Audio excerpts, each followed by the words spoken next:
नमस्कार दोस्तों, मैं आज अपनी मौलिक रचना लेकर के फिर आपके सामने हाजिर हूं।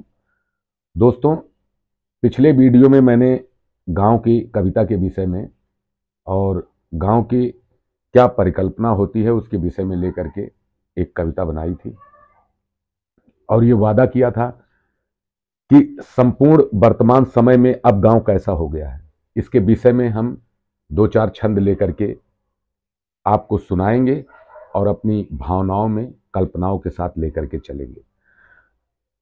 आप महसूस कीजिएगा, आप डूब जाइएगा, अंतर्मन की व्यथा है और कथा है, और महसूस करिएगा कि पहले गांव कैसा था और अब गांव कैसा है। तो अब गांव कैसा है इस पे सुना जाए। जहां माटी की भीत न प्रीत दिखे, जहां माटी की भीत न प्रीत दिखे, समझो वो गांव हमारा है।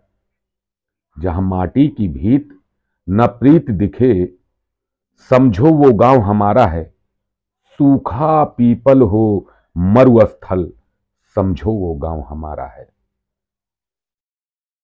ईद दिवाली नफरत फैले और हर घर रहे ताला बंद, समझो वो गांव हमारा है। बड़ भाई के रुतबा घटे जहां और छुट भाई के रुतबा बढ़े जहां, समझो वो गांव हमारा है।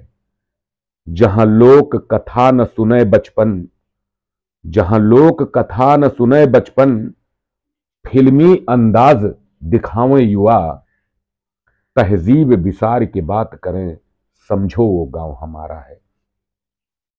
जहां ऊंच नीच के भेद दिखे, आपस मां सबसे द्वेष बने, जहां हर चुनाव पे आपस मां दुई गुट मां बटके एक दिखें, समझो वो गांव हमारा है। जहां ईद दिवाली आपस मां मिलके तहजीब बिगाड़ लें और धर्म के नाम पर खून करें, समझो वो गांव हमारा है। समझो वो गांव हमारा है। दोस्तों, गांव की वर्तमान में यही परिकल्पना है। द्वेष, दुश्मनी, तहजीब को बिगाड़ लेना, रंज रखना, वर्तमान का गांव ये है। मेरी अधिकतर कविताओं में